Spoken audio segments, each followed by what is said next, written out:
नमस्कार। आज मूल रूप से शोध करने वाले छात्रों के लिए जो काफ़ी महत्वपूर्ण होता है, हम आज खुदाबख्श लाइब्रेरी की चर्चा कर रहे हैं। इस खुदाबख्श लाइब्रेरी में कालजयी किताबों का एक अनूठा सफ़रनामा।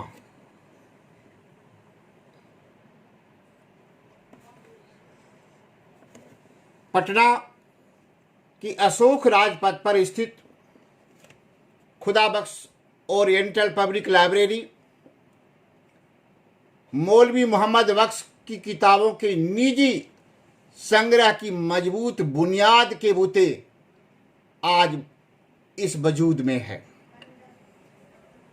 कानूनविद बख्श साहब के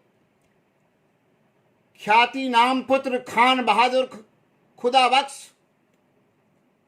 ने अपने पिता से विरासत में मिली 1400 पांडुलिपियां समेत कुल 4000 पुस्तकों को मिलाकर सन 1880 में इस पुस्तकालय की स्थापना की थी।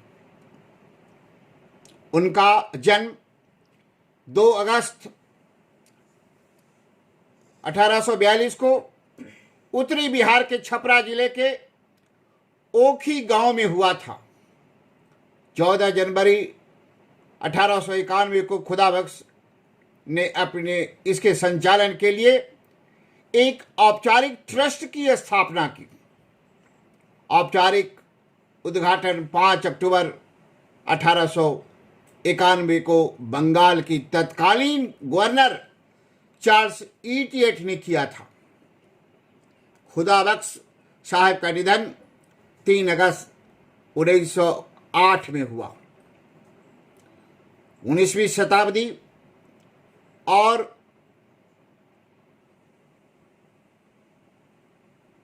8वीं दशक के खुदाबख्श साहब प्रसिद्ध सरकारी वकील थे। वे हैदराबाद की निजाम के न्यायालय के मुख्य न्यायाधीश भी रहे। उनकी तथा उनके बेटे शहाबुद्दीन की कब्रें लाइब्रेरी परिसर में एक और स्थित है।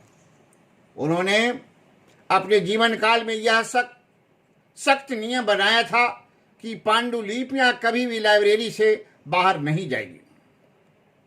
यह नियम आज तक लागू है। इसमें केवल एक अपवाद रहा, जब किंग चार्ल्स पंचम और क्वीन मैरी ने दिल्ली आगमन पर 2 विख्यात पांडुलिपियां शाहनामा और जहांगीरनामा देखने की इच्छा प्रकट की थी। इसमें केवल एक अपवाद रहा,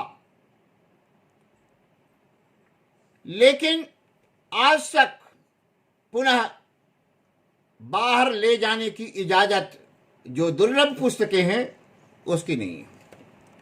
हाँ, कुछ खास मेंबर हैं जो शोध के कार्य कर रहे हैं, उनके लिए कुछ महत्वपूर्ण किताबें 1-2 दिनों के लिए दी जाती है। पांडुलिपियां दिल्ली से लाई गई और उन्हें ठीक समय पर राजा रानी के हस्ताक्षर के साथ ही खुदाबख्श लाइब्रेरी को वापस लौटा दिया गया। लाइब्रेरी दुनिया भर के विद्वानों को यहाँ आने के लिए आकर्षित करती है। यहाँ इस्लामी साहित्य का विपुल भंडार है। आप जहांगीरनामा हो, शाहजहांनामा हो, बाबरनामा हो, उसके बाद में बेनी प्रसाद की लिखी हुई जहांगीरनामा अपने आप में अनूठा है। मैं उसका अध्ययन किया हूं और उसमें इत्माउद्दौला और नूरजहां का बड़ा विस्तृत वर्णन है। इतना ही नहीं, बल्कि यहाँ इस्लामी साहित्य के साथ साथ कई मशहूर किताबों की पांडुलिपियां हैं। कई किताबों पर कई विद्वानों और राजाओं की सम्मतियाँ और हस्ताक्षर भी हैं। हिंदी, उर्दू, अंग्रेजी, अरबी, फारसी, फ्रेंच, जर्मन, पंजाबी, रशियन और पंजाबी, संस्कृत और तुर्की भाषा की पांडुलिपियाँ और पुस्तकें यहाँ समृद्ध रूप में इस लाइब्रेरी में आज भी है। जो इसके अभिरुचि रखने वाले जो लोग हैं वे अपनी अभिरुचि के अनुसार रीडिंग जो कक्ष है उसमें बैठकर पढ़ते हैं।